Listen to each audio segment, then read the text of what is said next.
This segment is brought to you by Rouses Markets. Feels like home.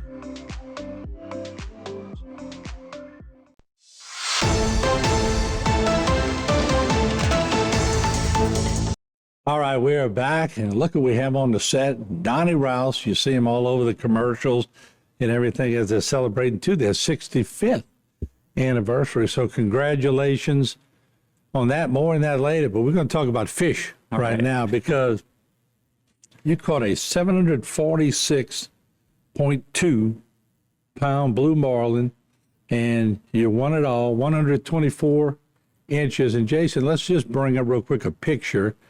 There it is. There's a picture. That's one of the few pictures we'll show you today, and then later on we'll show you a video. But the CEO of Rouses is right here on the desk, and it looks like y'all were having a good time. We had a great time. It was a great weekend. It was a great Saturday night there in Orange Beach, and we're still celebrating. We'll probably celebrate a couple more days. I bet. And I'm looking at the prize, $405,977.80, to be exact, in prize money. And I guess, first of all, what got you interested in doing this type of fishing over the years? Yeah, so I started offshore fishing back in high school, and so it's something I've been doing a while. And really, two friends got me into the Marlin, JJ Tabor and John Gonsolin. Yeah. They're big into the tournament fishing, and had the opportunity to fish with them over the years, and really just fell in love with the sport. And it's John Gonsolin has been chasing those blue marlin for a while. He sure has. What were you using tuna for bait? Yeah, live blackfin tuna. Now that's what John sort of went after and sort of developed that style a long time ago. And how long were y'all actually fishing? With all the technology today, it's pretty neat to see how they do it. But how long were y'all fishing before? Yeah, so we started fishing Thursday. The tournament started at 11 a.m. and went till Saturday evening. So we ended up catching this fish, putting it on the boat right before dark on Friday. Okay. Yeah. And did you know right away you had a big one? Yeah, pretty much immediately. When I hooked the fish, within a minute it started jumping. So we were able to pick up our measuring sticks and get the gaffs out. That way we were ready on the boat for once the fish got back to us. What's the pitfall to catch it? First of all, you said you fought that for about an hour and a half? Yeah, about an hour and a half. Fish cooperated. I was prepared to go 4 to 5 hours for that size of the fish, but fish cooperated. Everybody on the boat was ready, knew what they needed to do, and once we got on the leader up on the side of the boat, we were able to stick 2 gaffs in it and tie it off, and eventually get it onto the boat. That's the big thing. Everybody on that boat has to do their job. Absolutely. Or else you could lose the fish. That's right. But somebody was telling me at lunch, you don't want it to dive, because then it could actually die, and then you can't get the fish up. So you got to be strategic. Yeah, with the fish goes deep. It adds a lot of time onto the fight, and if the fish dives down there, that makes it difficult, just because you can have 400 yards of line out, and that fish just sitting down there in that water column, and it's a lot of drag on you. It doesn't just pop right back up to the surface. Yeah. Who was on the boat? The name of the boat is the Grocery List, right? Grocery Isle. Yeah, Grocery Isle. Pretty neat. Of course, that goes right hand in hand with Rouses. But who was on the boat? So I had my nephew, Britton. I had Captain Wilkes, First Mate Tanner. Friends are David and Jimmy and Zach. And it's a good crew, and it was really good time. When did y'all know y'all were in the hunt? Once that fish got on a boat and we measured it, we knew we had a very good shot at it. There was still 1 day of fishing left, but we felt pretty good. It was a 700-pound fish. Yeah, isn't that sort of nerve-wracking when you're sitting there, you catch the fish on a Friday, the rodeo doesn't close until the Saturday, you got thousands of dollars on the line.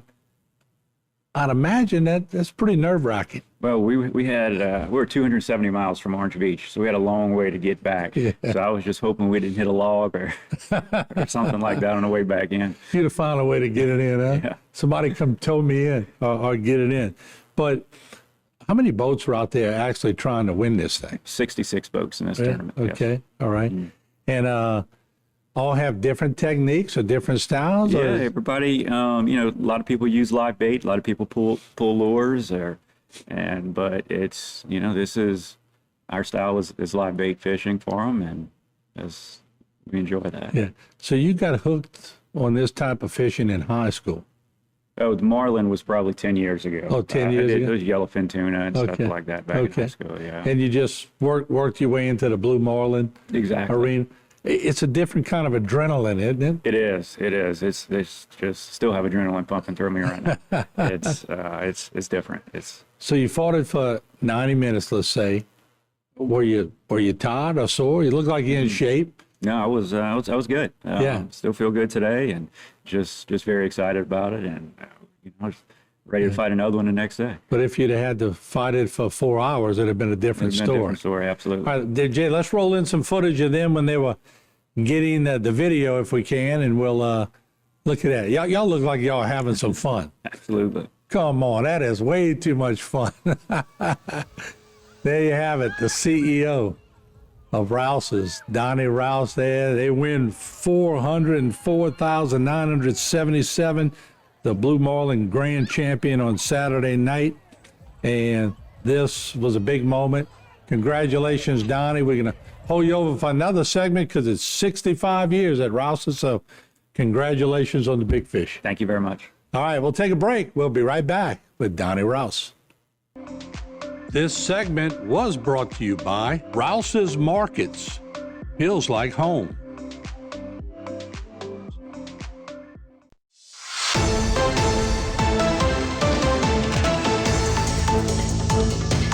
All right, we're back with the CEO of Rouse's Supermarkets, and Donny Rouse, of course, is with us.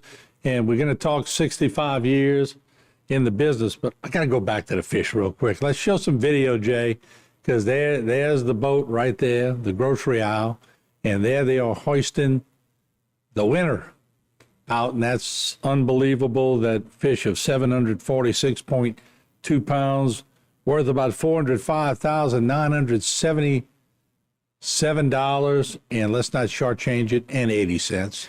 And there you see a good shot of the boat. And your dad and all them were able to come out there and see everything? My dad came up that Saturday and brought my wife, brought my kids, and so we had the whole family there, and it was just exciting to be able to share that experience with them. My son usually fishes every tournament with me. He stayed back for a birthday party he wanted to go to for one of his baseball friends, but so I was glad they still all got to be there. You win some and you lose some, That's right? right. But of course, I'm sure his friend appreciates the fact that he was at the birthday party. Mm-hmm. All right, let's talk 65 years. I often tell the story when I was paying my way through college and I worked for Buquet Distributing Company. I met your grandfather and at Sea Rose, and 65 years y'all been taking care of the people of this area in other areas now. How many stores? 66 stores. God, unbelievable. So big 65-year celebration. I'm seeing the tags. I see the stuff y'all sent us. How's it feel? Feels good. It's a big milestone for our company. It's just a big accomplishment for our team members. I'm third generation to lead the company, and just to continue being successful and having the right people on the team, the right positions, and have great customers who enjoy shopping with us. You know, when you say third generation, there's a lot of third generation family members there. I'm sure beyond that, it's such a great success story to see how this thing has just blossomed. But in fairness, it doesn't just happen. Right. There's a lot of work that goes behind it, a lot of strategy, a lot of good business that goes behind it. How's it changed over the years? How have you had to morph? It's, I guess one big thing for us that we can do that other large chains can't do is I can make a decision and roll with it immediately, whether it's right or wrong. If it's wrong, so be it, we'll fix it. But it's just a bit to make those changes quickly. Don't have these large boards of directors and not reporting to Wall Street or anything like that. So that helps us be flexible within our marketplaces.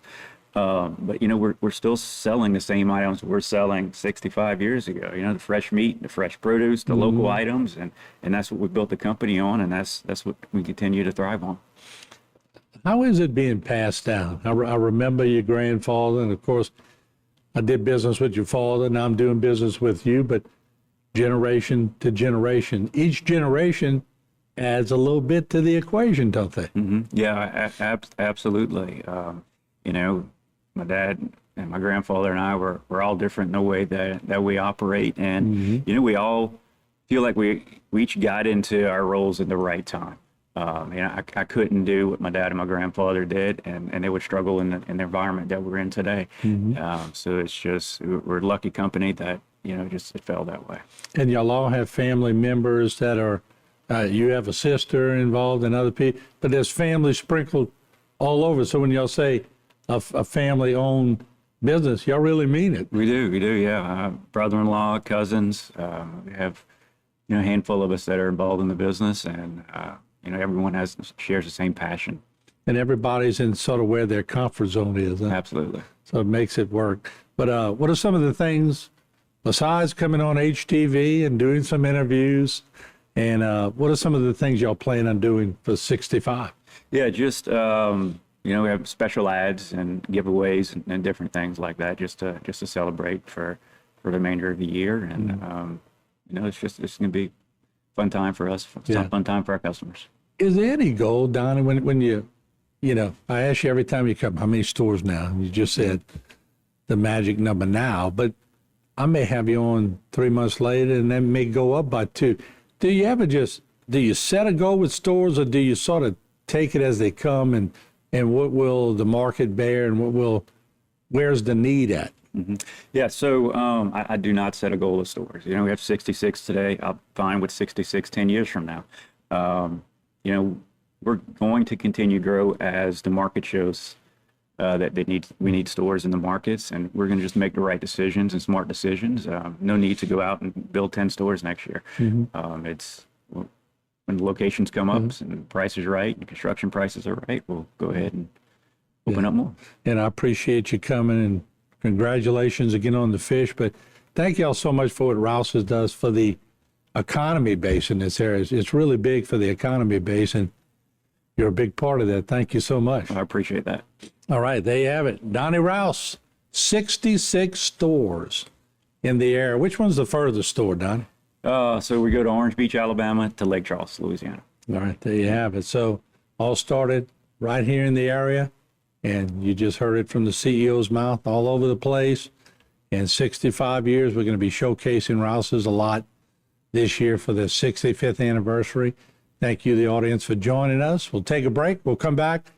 A lot more. Don't forget, always watch us on Facebook and YouTube. We'll be right back.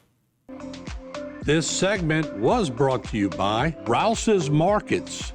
Feels like home.